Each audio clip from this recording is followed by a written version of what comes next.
ఒక ఆయన అప్పుడే అంత డొంకల్లోంచి వస్తున్నారు.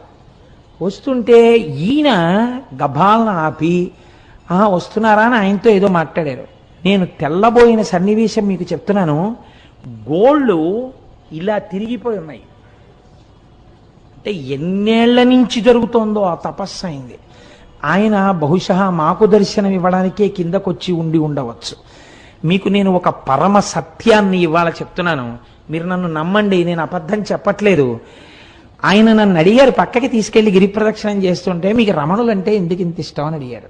అడిగితే ఏదో పుస్తకాల్లో చదువుకున్న 4 మాటలు తప్ప నాకేం తెలుసు కనుక ఆ రమణులు అంతటి వారండి, రమణులు ఇంతటి వారండి, నేను చదువుకున్నవేవో చెప్పా. ఆయన అన్నారు, మీరు చెప్పినట్టు రమణుడు గొప్పవాడు కాడు, రమణుడు దొంగ, రమణుడు స్వార్థపరుడు. లేకపోతే రమణుడి కోసం కొన్ని వేల మంది వచ్చారు అరుణాచలం. ఎవరికి ఇచ్చాడు మోక్షం? వాళ్ళ అమ్మగారికి ఇచ్చాడు. వాళ్ళ అమ్మగారికి మోక్షం ఇవ్వడం గొప్ప, స్వార్థం కాదా అంటే నేనన్నాను, లేదండి ఆయనతో పాటే ఉన్న ఇంకొక ఆయనకు కూడా ఇవ్వబోయారు, ఆయన జీవుడేమో జారిపోయాడు ఇవ్వలేకపోయారు అన్నాను. అంటే ఆయన అన్నారు, అది కాదు, రమణులు వాళ్ళ తల్లి గారికి మోక్షం ఇవ్వడాన్ని మీరు సమర్థించడానికి మీకేమన్నా ఆధారం ఉందా అన్నారు నా దగ్గర. ఏమిట్రా ఇంత భక్తితో మనం వస్తే ఈయన ఇంత గడ్డు ప్రశ్న వేశాడు, ఈ కోణంలో నేను అసలు ఎప్పుడూ ఆలోచన చేయలేదు, ఏంటి ఇలా అడిగారు చిత్రంగాను అని నేను చాలా ప్రయత్నం చేద్దాం అనుకున్నాను. కానీ నాకే నచ్చలేదు ఎలా సమర్థించాలో. అలా కాసేపు నడిచాం, ఒక 10 నిమిషాలు మౌనంగా. ఆయన అన్నారు, చూశారా మీకు దొరకలేదు కారణం, అమ్మకి ఎందుకు మోక్షం ఇచ్చారో మీకు తెలియలేదే అన్నారు. అంటే ఏవో మీరు చెప్తున్న కోణంలో మాత్రం నాకు తగిన సమాధానం దొరకట్లేదు అన్నాను.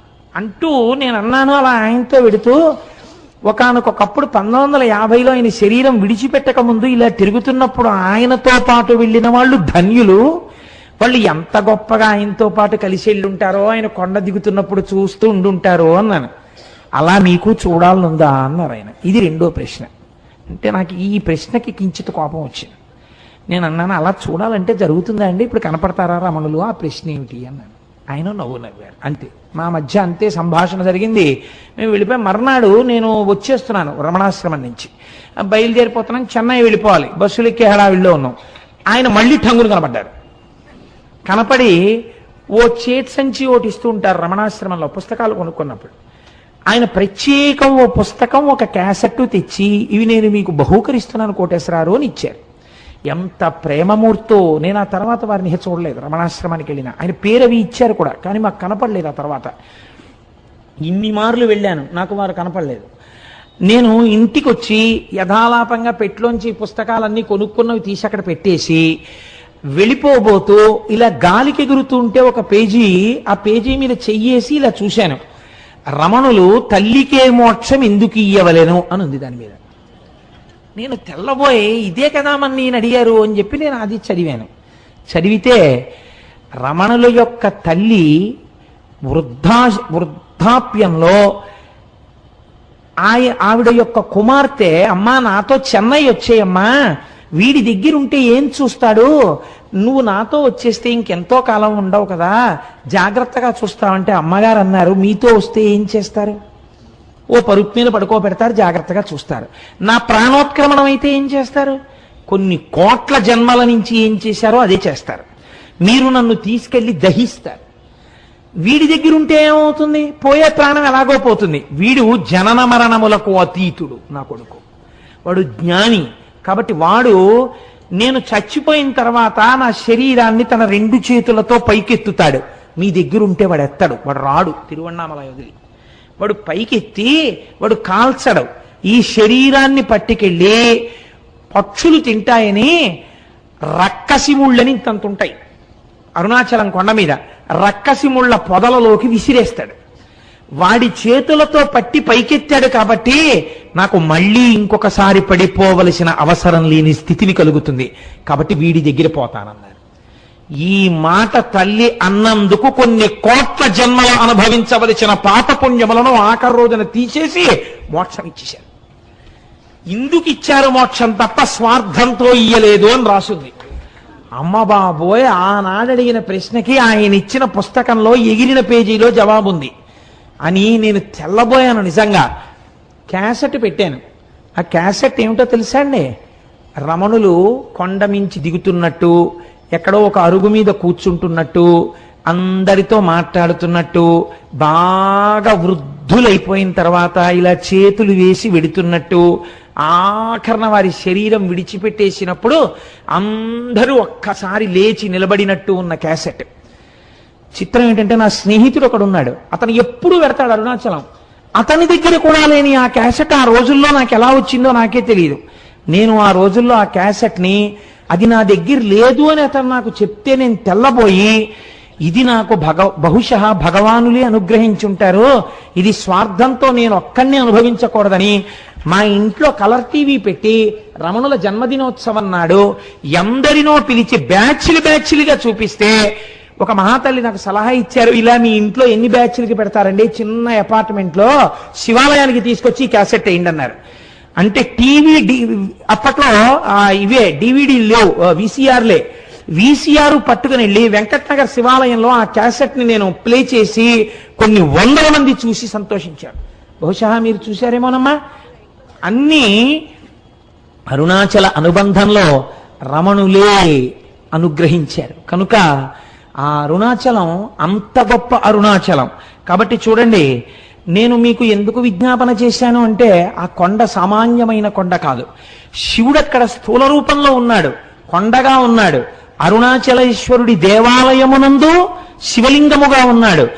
అదే అరుణాచలం కొండ మీద దక్షిణామూర్తిగా ఇప్పటికీ ఉన్నాడు అని అంటారు.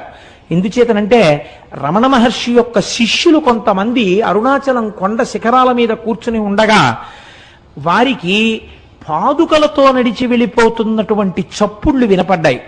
నేను సరిగ్గా చెప్పి ఉంటే పేరు, నాకు ఆ పేర్లు సరిగ్గా జ్ఞాపకం ఉండవు.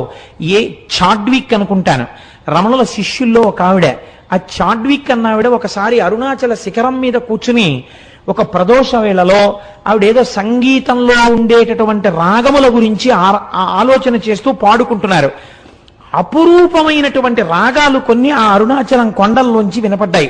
ప్రదోష వేళలో పరమశివుడు దక్షిణామూర్తిగా కూర్చుని ఉంటే ఇప్పటికీ అనేక మంది దేవకాంతల ఆయన ముందు నాట్యం చేస్తూ గంధర్వగానం చేస్తారని ఆవిడ దాన్ని రికార్డ్ చేశారు. రికార్డింగ్ అవుతుందేమో చూద్దామని రికార్డ్ చేసి రమణుల దగ్గరికి తీసుకొచ్చి ఆన్ చేస్తే ఆ సంగీతం రికార్డ్ అయి వినపడింది.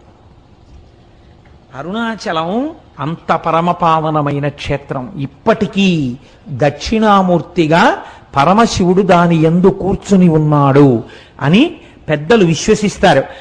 అటువంటి అరుణాచలంలో ఒక మహానుభావుడు, కాళ్ళు ఉండేవి కావు ఆయనకి, ఆయన అరుణగిరికి ప్రదక్షిణం చేద్దామని కేవలం పిరుదుల మీద డేకుతూ వెడుతున్నాడు. వెడుతుంటే చచ్చు పడిపోయినటువంటి కాళ్ళు తిరిగి సత్తువని పొంది ఆయనకి కాళ్ళు వచ్చాయి. అరుణాచల ప్రదక్షిణం, అరుణగిరి ప్రదక్షిణం అంత గొప్పది. అలాగే ఒకానొకప్పుడు ఒక సంపన్నురాలు తిరువణ్ణామలై రైల్వే స్టేషన్లో దిగి ఒక పెళ్లికి వెళ్ళడం కోసమని తిరువణ్ణామలై వచ్చి ఒక జట్కా మాట్లాడుకుని వెడుతుంటే ఆ జట్కా వాడు ఆ కొండలలోకి అరణ్యంలోకి తీసుకుపోతున్నాడు. ఆవిడ, ఇదేమిటి ఇలా తీసుకెడుతున్నావు అంటే, నోరు విప్పితే చంపేస్తానన్నాడు. భగవానుడు ఇక్కడే కొండ రూపంలో ఉన్నాడు, నన్ను రక్షిస్తాడని ఆవిడ జట్కాలో కూర్చుని అరుణాచల శివ, అరుణాచల శివ, అరుణాచల శివ అని 3 మాటలు అన్నారు. అనేసరికి పెద్ద పెద్ద టార్చ్ లైట్లు వేసుకుని ఒక పోలీస్ టీం ఒకటి అక్కడికి వచ్చింది. వచ్చి వెంటనే ఈ దొంగని పట్టుకుని దేహశుద్ధి చేసి ఆవిడ్ని కారు ఎక్కించుకుని పెళ్లి జరగవలసిన కళ్యాణ మంటపం దగ్గరికి తీసుకెళ్లి ఆవిడ్ని విడిచిపెట్టారు. ఆవిడ మహాసంపన్నురాలు, చదువుకున్నది. నన్ను ఇంత రక్షించారు కనుక మీ నెంబర్స్ ఇవ్వండి, మీ బ్యాడ్జ్ నెంబర్స్, రేపు మీ పోలీస్ స్టేషన్లో నేను కొంత అమౌంట్ ఇచ్చి మీకు క్యాష్ అవార్డు ఇమ్మని వచ్చి నేను మీకు బహూకరిస్తానని చెప్పి ఆవిడ నెంబర్స్ తీసుకున్నారు. తీసుకున్న రాత్రి పెళ్లికి అటెండ్ అయ్యి మర్నాడు తన బంధువులతో కలిసి పోలీస్ స్టేషన్కి వెళ్ళి, నిన్న రాత్రి నన్ను కొంతమంది పోలీసులు రక్షించారు, వాళ్ళ నెంబర్లు ఇవి, వాళ్ళకి క్యాష్ అవార్డు ఇవ్వండి అని చెప్పి ఆవిడ ఇస్తే, తమిళనాడు పోలీసు సర్వీస్ లో ఈ నెంబర్లు ఉన్న పోలీసులు లేరమ్మా, ఈ నెంబర్లు లేవని చెప్పారు. పరమశివుడే ఆ రూపంతో వచ్చి ఆవిడ్ని రక్షించాడు ఆ రోజున. అలాగే ఎంతమందికో మహానుభావుడు ఒకానొక సమయంలో ఒక ఆంగ్లేయుడు, ఆయన బూటు లేకపోతే అడుగు తీసి అడుగు వెయ్యలేడు. అటువంటి వాడు బూట్లతో ప్రదక్షిణం చేద్దామని వెడుతుంటే బూటు చిరిగిపోయింది.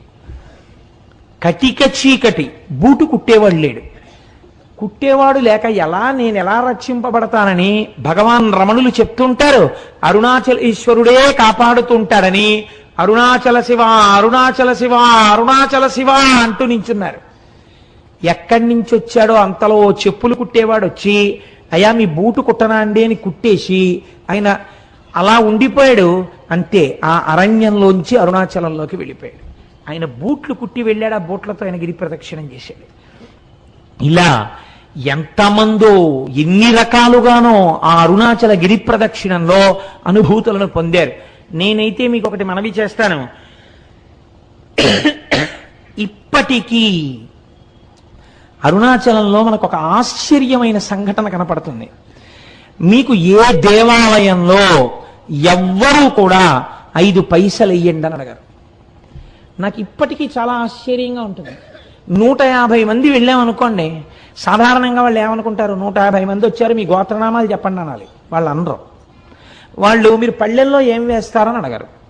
వాళ్ళందరికీ చేతిలో చిటికిడి చిటికిడి చిటికిడి చిటికిడి విభూతి పెట్టేస్తారు. నమస్కారం పెట్టుకుని వెళ్ళిపోతుంటే ఇదే వీళ్ళు అసాధ్యం కోలా ఇంతమంది వచ్చారో రూపాయి లేదని వాళ్ళు అనరు. అర్ధరాత్రి 1 గంటకి 2 గంటలకి ఒకే ఒక విదేశీ వనిత వర్షం పడుతుంటే అరుణాచలానికి గిరి ప్రదక్షిణం చేస్తూ వెళ్ళిపోతూ ఉంటుంది.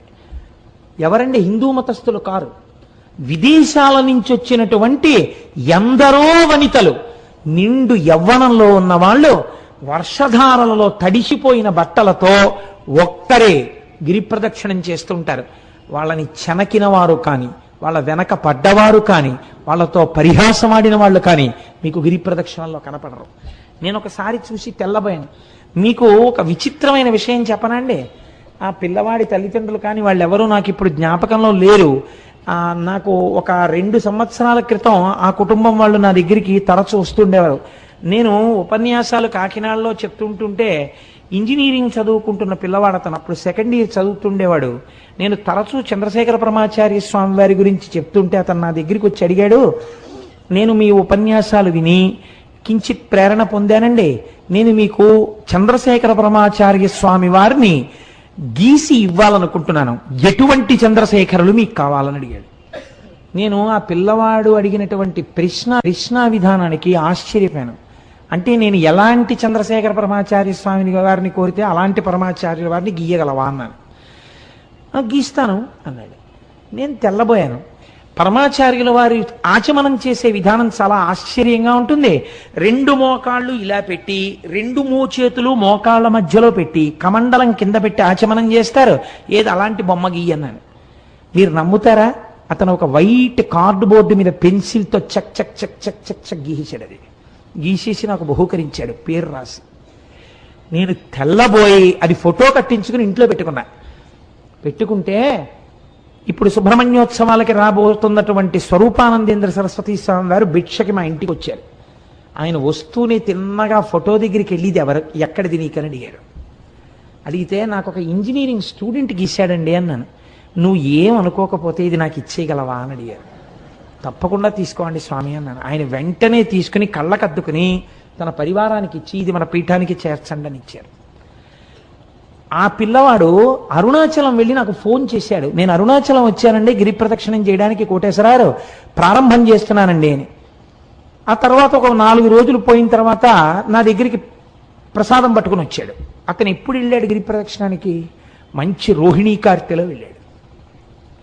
వెళ్ళి తెలియక చిన్నపిల్లవాడు కదా, విని విని విని విని ఉన్నాడు. ఆ భక్తి పెంచేసుకున్నాడు. ఉదయం 8 గంటలకు బయలుదేరాడు. ఆది అన్నామలై దేవాలయం దగ్గరికి వెళ్ళేటప్పటికి 11 అయింది. అరికాళ్ళన్నీ బొబ్బలెక్కిపోయాయి. ఇంకా కాలు ఇలా పడలేదు. అయ్యయ్యో, నేను ఇంత పూనికతో వచ్చాను, నేను ప్రదక్షిణం చెయ్యలేనా అని ఒక చెట్టు కింద కూర్చుని ఏడ్చేట.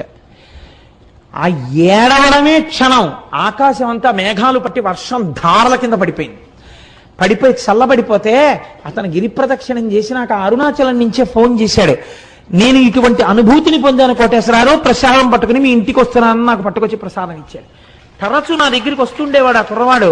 తర్వాత ఉద్యోగం వచ్చినప్పుడో ఎప్పుడో కూడా నా దగ్గరికి వచ్చాడు.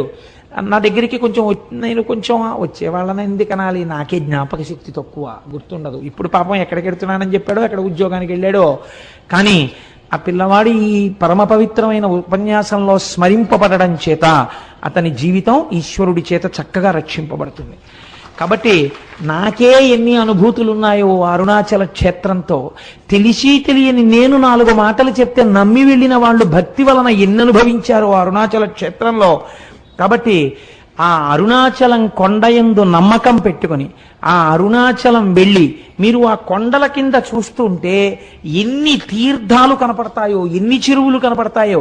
చిత్రం ఏమిటో తెలుసా అండి, అరుణాచలానికి ఏకకాలమునందు ప్రదక్షిణం చేస్తారు. ఒకటి మనుష్యులు చేసేటప్పుడు ఎడం పక్క నుంచి తిరుగుతారు, దేవతలు కుడి పక్క నుంచి వస్తారు. అందుకే వాళ్ళకి అడ్డెళ్ళకూడదని చెప్పి అటు వెళ్ళొద్దంటారు కుడి పక్కకి. అరుణాచలగిరి ప్రదక్షిణం చేసేటప్పుడు ఒక మర్యాద ఉంది శాస్త్రంలో.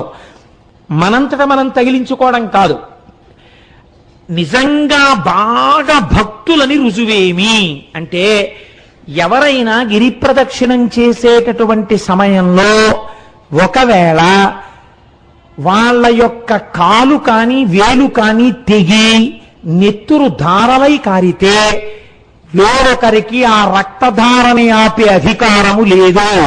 సాక్షాత్తు శ్రీ మహాలక్ష్మి వచ్చి తన పట్టు చీర కొంగు చింపి కట్టుకడుతుంది అని ప్రమాణం.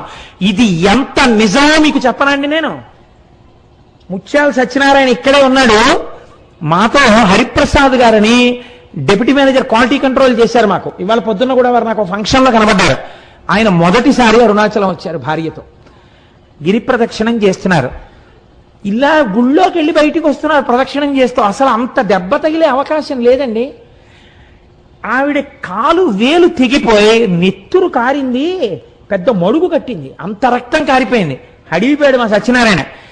ఇప్పటికీ నాతో మొన్న కూడా అన్నారు హరిప్రసాద్ గారు, నేను ఆశ్చర్యపోయేది కోటేశ్వరరావు, నేను ఎంత ప్రయత్నించా కానీ రక్తధార ఎక్కడి నుంచి వచ్చిందోనయ్యా. ఓ పెద్ద ఆవిడ కొండలోంచి పరుగు పరుగున వచ్చింది, వచ్చి ఉండవయా అని గబక్క లోపలికెళ్ళి 4 ఆకులు తీసుకొచ్చి పిండిందిలాగా, పిండగానే రక్తం కట్టేసింది.